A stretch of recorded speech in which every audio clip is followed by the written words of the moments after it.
For a transistor, the parameter beta is equal to 99. The value of the parameter alpha. Alpha और beta में relation पूछ रहे हैं क्या होता है, तो उनके बीच में एक रिलेशन होता है, वो आपको याद कर लेना है, मिल जाएगा। ठीक है, कैसे आता है एक बार बना भी लेते हैं।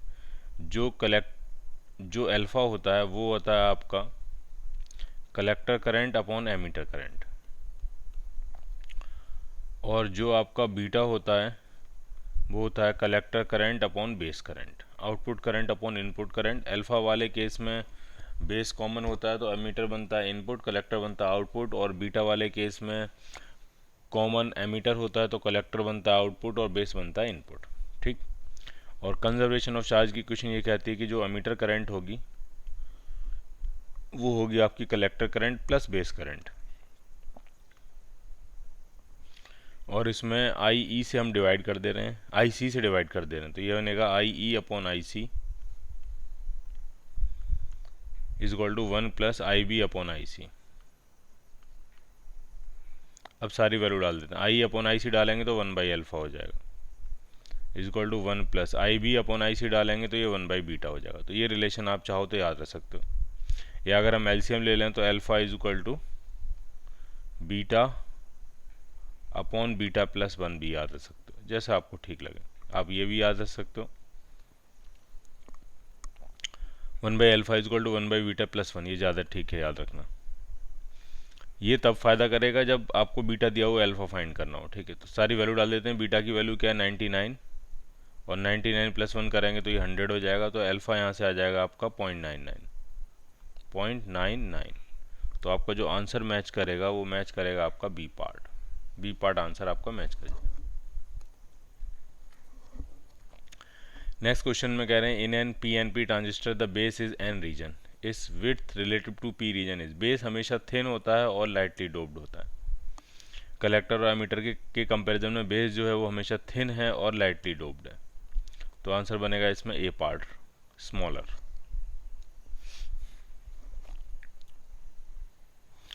अगले क्वेश्चन में आपसे कह रहे हैं कॉमन एमीटर कॉन्फ़िगरेशन है और अल्फा आपको दिया, तो अल्फा दिया तो हम यहाँ से बीटा निकाल लेंगे। अल्फा 0.99 दिया तो बीटा कितना आएगा 99, जैसे पिछला क्वेश्चन था अल्फा की वैल्यू 0.99 आई थी और बीटा कितना था आपका 99। तो यहाँ से बीटा मिल गया करंट गेन, ठीक है, बीटा मिल गया आपको करंट गेन 99। अब इनपुट इम्पीडेंस दिया और लोड रेजिस्टेंस दिया, वोल्टेज गेन पूछ रहे हैं, तो जो वोल्टेज गेन होता है ए वी, वोल्टेज एम्पलीफिकेशन या वोल्टेज गेन, तो वो होता है current gain into load resistance या output resistance upon input resistance. सारी वैल्यू डाल देते हैं और आपको ये वोल्टेज गेन मिल जाएगा, वोल्टेज एम्पलीफिकेशन। बीटा जो आपको दिया है वो है 99, आउटपुट रेजिस्टेंस लोड रेजिस्टेंस है 10 किलो ओम और इनपुट रेजिस्टेंस है 1 किलो ओम, तो ये किलो ओम कैंसिल आउट हो जाएगा, तो ये आपका 990 आ जाएगा। ये है voltage gain, C part. Next question में सिर्फ नोटेशन दिया, पूछ रहे हैं क्या है, और करंट जो है एमीटर से बाहर की तरफ आ रही है, जो करंट है ये बाहर की तरफ आ रही है। ये करंट जब ये बाहर की तरफ आ रही है यहाँ पे, तो ये पीएनपी नहीं होगा, ये होगा एनपीएन ट्रांजिस्टर।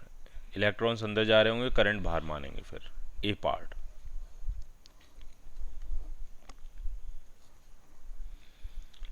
एनपीएन ट्रांजिस्टर है, इस तरह से अरेंज किया, और ये पूछ रहे हैं इसमें कॉमन क्या है, तो कॉमन एमीटर है ये, क्योंकि इनपुट आप लगा रहे हो बेस एमीटर के अक्रॉस और आउटपुट ले रहे हो कलेक्टर एमीटर के अक्रॉस, तो ये जो एमीटर है ये जो है ये कॉमन है, कॉमन एमीटर कॉन्फ़िगरेशन है ये, कॉमन एमीटर बी पार्ट।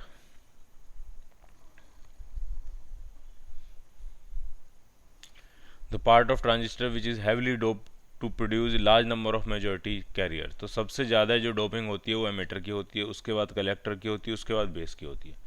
अगर साइज़ का कंपैरिजन करें तो सबसे बड़ा साइज़ कलेक्टर का होता है, फिर एमीटर का होता है, फिर बेस का होता है, तो इसका आंसर क्या बनेगा emitter B part. For a transistor the current amplification जो दिया है वो 0.8 दिया है। The transistor is connected in common emitter configuration, ठीक है। The change in the collector current when the base current changes by 6 milliampere. अभी जो करंट एम्पलीफिकेशन फैक्टर है 0.8 है, तो ये होगा अल्फा, और हमें यहाँ से बीटा निकालना पड़ेगा, ठीक है, ये अल्फा होगा और हमें क्या निकालना पड़ेगा बीटा। बीटा क्यों निकाल रहे हैं? क्योंकि कलेक्टर करंट में चेंज पूछा है और बेस करंट में चेंज दिया, तो बीटा ही चाहिए आपको। तो फॉर्मूला होता है 1/α इज इक्वल टू 1 + 1/β। और यहाँ से अल्फ़ा आपको दिया है, तो अल्फ़ा कितना है 0.8 इज इक्वल टू 1 + 1/β। ये पॉइंट हटेगा, ये 10 ऊपर आ जाएगा, ये 5 हो जाएगा, ये 4 हो जाएगा। तो 1/β यहाँ से आपको मिलेगा 5/4 - 1, तो 1/4, तो बीटा 4 हो गया। ठीक। अब बीटा होता क्या है? तो बीटा की ही वैल्यू होती है change in collector current upon change in base current. तो बीटा दिया है आपको 4, कलेक्टर करंट में चेंज आपसे पूछ रहे हैं, और बेस करंट का चेंज दिया है 6 मिली एम्पियर। तो यहाँ से कलेक्टर करंट का जो चेंज आएगा वो आ जाएगा 24 milli ampere.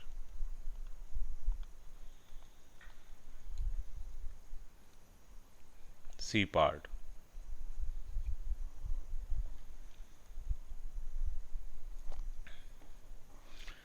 In a common base amplifier circuit, calculate the change in base current if that in the emitter current is 2 milliampere and alpha is 0.98।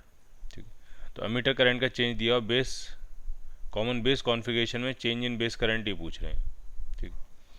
तो चलो पहले कलेक्टर करंट का चेंज निकाल लेते हैं। यहाँ से अल्फ़ा दे ही रखा है आपको। तो अल्फ़ा जो होता है वो होता है change in collector current upon change in emitter current. तो ये है 0.98। एमीटर करंट कलेक्टर करंट का चेंज आपको निकालना है, और एमीटर करंट में चेंज दिया है 2 मिली एम्पियर। चेंज लिखा होना चाहिए that if that in the emitter current, change in the emitter current is 2 milliampere. तो यहाँ से कलेक्टर करंट में चेंज आ जाएगा 2 × 0.98। तो ये आपका आ जाएगा 1.96 मिली एम्पियर। अब बेस करंट में चेंज निकालना है, तो हम लिखेंगे इक्वेशन क्या कि change in emitter current is equal to change in collector current plus change in base current. Change in emitter current है 2 milliampere, change in collector current है 1.96 मिली एम्पियर। तो चेंज इन बेस करंट कितना आ जाएगा? तो वो आ जाएगा 0.04। तो चेंज इन बेस करंट आपको मिलेगा 0.04 milliampere. So your answer will be A part.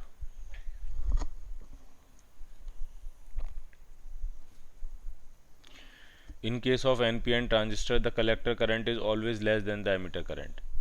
NPN transistor हो या PNP ट्रांजिस्टर हो, कलेक्टर करंट तो बेस एमीटर करंट से कम ही रहेगी। क्यों? कुछ हिस्सा उसका बेस करंट में कंज्यूम होगा।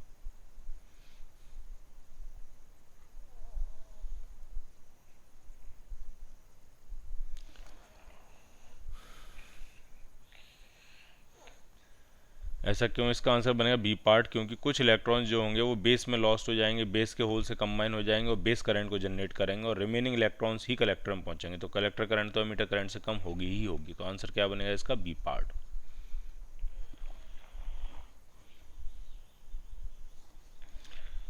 ये ट्रांजिस्टर सर्किट दिया है, इसमें बेस करंट दिए 35 माइक्रो एम्पियर। बेस करंट दिया आपको 35 माइक्रो एम्पियर और आरबी की वैल्यू आपसे पूछ रहे हैं कि आरबी कितना होगा, कितने किलो ओम होगा। तो अगर हम इस सर्किट में सोचें, इस सर्किट के हिसाब से, तो इस सर्किट में वोल्टेज है 9 वोल्ट और emitter base junction forward bias होता है, और फॉरवर्ड बायस को आइडियल सिचुएशन में माना जाता है 0 वोल्ट। तो इसका मतलब 9 वोल्ट का पूरा वोल्टेज कहाँ मिलेगा आपको? बेस रेजिस्टेंस के क्रॉस ही मिलेगा। ठीक। तो ख़त्म होती है बात। V = IR लगाएंगे, ओम्स लॉ। बेस सर्किट में, एमीटर बेस सर्किट में वोल्टेज है 9 वोल्ट और करंट, बेस करंट कितनी है? या रेजिस्टेंस के अक्रॉस वोल्टेज 9 वोल्ट ही आएगा। तो करंट जो है वो बेस करंट है, वो है 35 माइक्रो एम्पियर यानी 10⁻⁻⁶ इंटू बेस रेजिस्टेंस RB। तो RB आप यहाँ से फाइंड कर लो, इसको इधर डिवाइड करके आपको एक आंसर मिल जाएगा। तो शायद 257 किलो ओम के आसपास आंसर मिलेगा आपको। चेक कर लेना इसको एक बार डिवाइड करके। B part.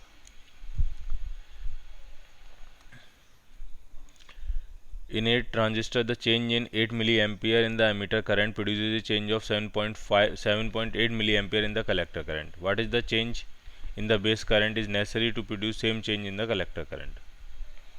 मतलब बेस करंट का चेंज पूछ रहे हैं, सिंपल है। तो इसमें चार्ज कंजर्वेशन से करेंगे हम कि जो चेंज इन एमीटर करंट होता है वो आपका बनेगा change in base current plus change in collector current, collector plus base, सारी वैल्यू डाल दो आपको आंसर मिल जाएगा। एमीटर करंट में चेंज कितना है 8.0 मिली एम्पियर, कलेक्टर करंट में चेंज कितना है 7.8 मिली एम्पियर, और बेस करंट में चेंज वही तो निकालना है आपको, तो वो आपका आ जाएगा 0.2 मिली एम्पियर। और 0.2 मिली एम्पियर को लिखा जा सकता है माइक्रो एम्पियर के टर्म्स में अगर लिखें तो ये 200 माइक्रो एम्पियर हो जाएगा। सो योर आंसर बनेगा आपका D part.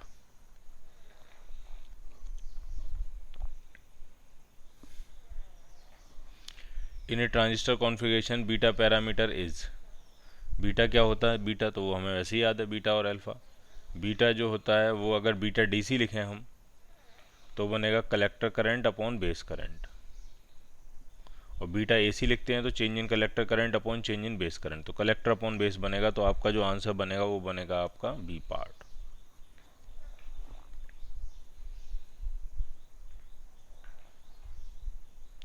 Which of the following, which of these is unipolar transistor, ठीक है। तो अब ये यूनिपोलर ट्रांजिस्टर क्या होता है वो आपको याद ही रखना है। तो इस यूनिपोलर ट्रांजिस्टर वो होते हैं जिसमें सिर्फ एक ही चार्ज कैरियर यूज़ किए जाते हैं, या तो सिर्फ इलेक्ट्रॉन्स होंगे या फिर होल्स होंगे सिर्फ, ठीक है। अब पीएनपी नहीं हो सकता क्योंकि पीएनपी में पी में तो होल्स होंगे और एन में इलेक्ट्रॉन्स भी होंगे, ठीक है। तो आपको इसको याद कर लेना है, इसका आंसर होता है FET, FET, FET field effect transistor, B part.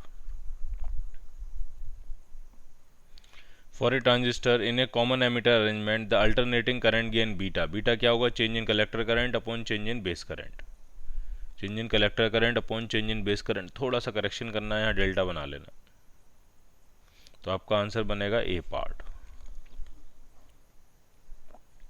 Alpha और बीटा में रिलेशन हमने बनाया था तो आंसर क्या बना था आपका बी पार्ट। क्या होता है 1/अल्फा इज इक्वल टू होता है आपका 1/बीटा प्लस 1, बीटा अगर आप एलसीएम ले लोगे तो अल्फा और इन्वर्स कर दोगे तो अल्फा आ जाएगा beta upon beta plus 1। So your answer will be B part. Next question में कह रहे हैं when NPN transistor is used as an amplifier, NPN को अगर एम्पलीफायर की तरह यूज़ किया जाएगा तो एनपीएन में मेजॉरिटी चार्ज कैरियर क्या होंगे इलेक्ट्रॉन्स, और इलेक्ट्रॉन्स जो हैं वो एमीटर से बेस होते हुए कलेक्टर में जाएंगे, इलेक्ट्रॉन्स एमीटर से बेस होते हुए कलेक्टर में जाएंगे, electrons move from emitter to base and then to collector, so your answer will be B part.